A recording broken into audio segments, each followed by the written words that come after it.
ወወልድ ወመንፈስ ቅዱስ አሐዱ አምላክ አሜን። ዛሬ የተገኘነው በጎንደር ከተማ ውስጥ አየር ጤና ቀበሌ ልዩ ቦታው ገንፎ ቁጭ እንገኛለን። እንግዲህ በዚህ ከ1000 በላይ እና ከዛ በላይ የሆኑ ልጆች ያሏቸው አንድ መምህር አሉ። እሳቸውን መጨረሻ ላይ ያሳያቸዋለሁ።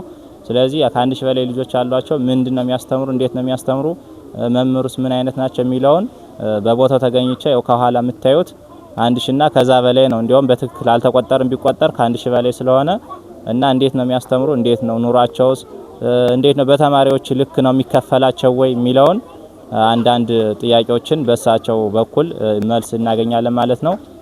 ወደ መምህር የዶክማስ ውድ ተከታታይ ቤተሰቦች እንግዲህ ከዚህ የምታያቸው መምህር የንታ ቀለመወርቅ ደምሌ ይባላሉ። የመንበረ መንግስት የርጓ መምህር ናቸው። እንግዲህ ያለው ሁኔታና የሚያስተምሩትን ተማሪ ብዛት እንዲሁም ይከፈላቸዋል ወይስ አይከፈላቸው የሚለውን ከኛ ከህዝብስ ከምእመንስ ምን ይጠበቃል የሚለውን ከሳቸው እንሰማለን። መምህር እንደምን ዋሉ? እስኪ ያሉትን እንግዲህ እንኳን ደህና ቆያችሁን። ያሉትን ተማሪዎች ያው ለማየት ሞክረና ነኝ እና እንዴት ነው የሚያስተምሩ እስኪ ያካሄዱን እና ትምህርቱን ልጆቻችን የምናስተምረው በሀገር በቀል እውቀት ትምህርት ያስተማማር ስልት መሆኑ ይታወቃል። የምናስተምራቸው ቋንቋ ይማራሉ። አፍ መክፈቻ ቋንቋቸውንም ግዕዝ ቋንቋ ይማራሉ። ግዕዝ ንባብ ይማራሉ። የተለያዩ ለነሱ መሰረታዊ ግብረ ገብ ትምህርት ይማራሉ። ከዚያ ደግሞ ከፍ ሲሉ በእውቀት ሲልቁ በእድሜ ሲያድጉ የጥበብ ስልጠና አሰልጥነን እውቀቱንም ሙያውንም ትምህርትም ተግባራዊም አሰልጥነን ነው የምንለካቸው። እቅዳችን ይሄ ነው። በፕሮጀክት ነድፈን እናሰለጥናለን። ትምህርቱ ህፃናት አሉ፣ ታላላቆች አሉ። በእድሜ በቀለም በጾታ የሚለይ ነገር የለም። ያው ለሁሉ ተደራሽ እንዲሆን ሁሉም እኩል እንዲያገኘው በማድረግ በታቀደ መልኩ ያለ ዋጋ በወንጌል ላይ ያለ ዋጋ የተማራችሁትን ያለ ዋጋ አስተምሩ በሚለው አምላካዊ ቃል መሰረት እኛም የተማርነው ያለ ዋጋ ስለሆነ የቀለም እውቀቱን ያለ ምንም ዋጋ እንሰጣለን። ልጆች ያለ ዋጋ አገኝተው ያለ ዋጋ እንዲሰጡ በማሰብ ነው የሚሰጠው ትምህርቱ በዚህ መልኩ ነው ማለት ነው። እሺ ቃልዎት ያሰማልን መምህራችን። እስኪ እንዲያው አሁን ከ1000 በላይና ከዛ በላይም ተማሪዎች አሉ። እኒን ተማሪ አሁን በአሁኑ ዘመን ኑሮ ውድ በሆነበት ሁሉ ነገር በተወደደበት ጊዜ አንድ መምህር እንኳንም ሁሉ ጊዜ ሊያስተምረውና ለአንድ ቀን ስብከት እንኳን ተከፍሎት ነው የሚያስተምርና ይሄን ሁሉ ስታስተምሩ ይከፈላችኋል? ክፍያ ብር አለ ወይስ የለው? እንደ ብር እንደ ዋጋ አይከፈለንም። በሌላ መንገድ ግን ይከፈለናል። የሚከፈለን ምንድነው? ልጆቹ መውጣታቸው ትልቅ ክፍያ ይከፈለናል። አይከፈልም ሲባል በጣም ክፍያው ከሰው አይምሮ እንግዲህ አስተሳሰብ ሊለይ ይችላል። ክፍያው ሰው ከሚመጥነው በዓለም ከሚለካው ስፍር በላይ ነው የሚከፈለን። ክፍያው ምንድነው ሲባል የልጆች ደረጃ ላይ መድረስ፣ የልጆች ሕግ አክባሪና ስነ ምግባር ያላቸው መሆናቸው፣ ሀገራቸውን የሚወዱ ሃይማኖታቸውን የሚጠብቁ መሆኑ ይሄ ትልቅ ክፍያ ነው። ከዚህ የበለጠ ክፍያ የለም። ሁሉ ያልፋል። ልጆች ደግሞ ከተማሩ ደግሞ እንደ ስጋ ብናስብ እንኳን እነዚህ ሁሉም ደረጃ ከደረሱ እኛን እንዴት ይጥሉናል? እንደ ስጋ ከታሰበ ብዙ እኮ ናቸው። በሺ የሚቆጠር ትውልድ ነው እየፈራ ያለው እና ክፍያ የለውም ሲባል ይቺ ያለየል ሰዎች ብሩ በዛ እነሰ ብለው እንዳይሳቀቁ ለማድረግ ለሁሉ ተደራሽ ለመሆን ከበድ አድርገነው ሳይሆን ተደራሽ እንዲሆኑ የድሃ ልጅ የሀብታም ልጅ አቅም ያለው የሌለው ተብሎ የእግዚአብሔርን ነፃ ምግብ እንዳያጣ ለሁሉ ተደራሽ እንዲሆን ሁሉም ተጠቃሚ እንዲሆን ለማድረግ ታስቦ ነው። ከቅንነት የመነጨ ብቻ ሳይሆን ስራችንም ስለሆነ ማለት ነው። ሁሩ ወመሃሩ ያለው ቃል አለ።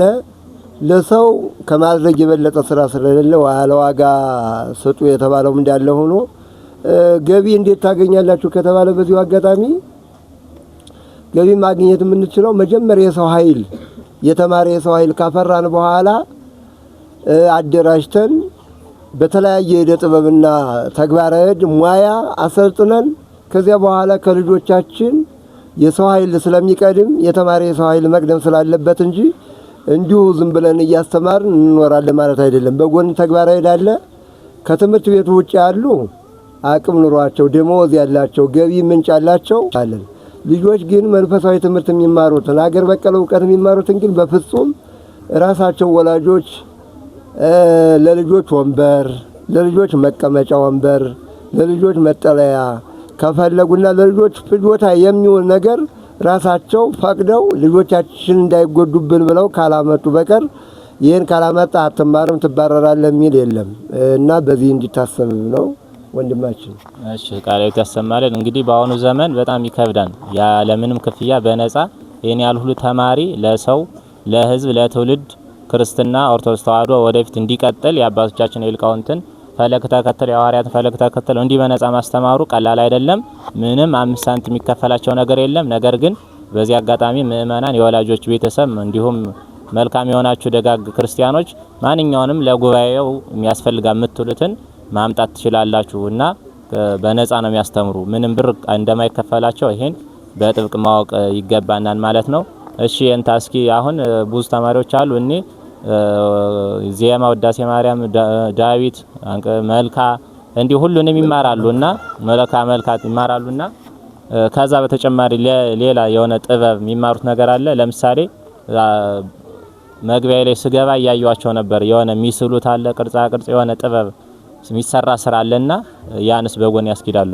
አዎ እሱ ነው እኛ አላማችንም። ትምህርት እውቀት ለስራ ካልሆነ ዋጋ አይኖረውም።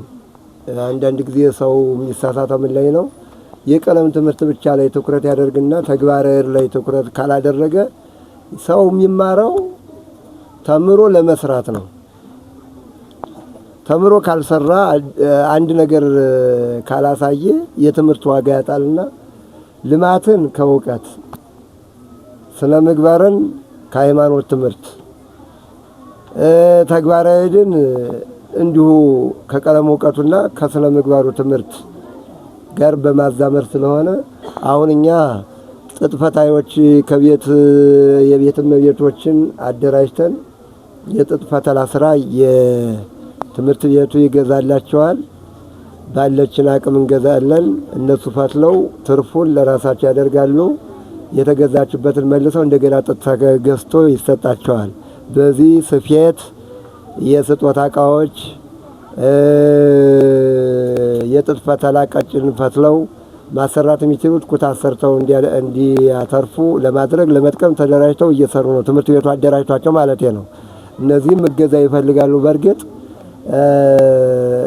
እገዛ የሚደረግላቸው ለምንድነው? ቁጭ ብለው እንዲመገቡ ሳይሆን እንዲቋቋሙ ትምህርት ቤቱ በሚፈልገው መጠን እንዲሄድ ለማድረግ ነው። ሌላው ደግሞ እዚህ የተማሩ ልጆቻችን አሁን ብራና መፋቅ፣ ብራና ማውጣት፣ ቀለም ማውጣት፣ የቆዳ ስራዎችን መስራት፣ የኪሮስ ስራዎችን መስራት፣ የጥጥ ፈተላ እንደዚህ ተምረው አሁን እያለሙ ያሉ ራሳቸውን ደግሞ ለማውጣት እየተጣጣሩ ያሉ አሉ። በሁሉም ረገድ ሁለገብ ትምህርት ቤቱ ራሱ ሁለገብ የሀገር በቀል እውቀት ትምህርት ቤት ነው የሚለው። ባሕረ ጥበብ ሁለገብ የሀገር በቀል እውቀት ትምህርት ቤት የምርምር ማዕከልና የዕደ ጥበብ ማበልጸጊያ የሚል ቅጽል አለው። ሁሉንም ለማካሄድ ስለሆነ በዚህ ነው የምንሄደው። እሺ ቃልዎት ያሰማልን። መምህራችን በእድሜ ጤና ይጠብቅልን።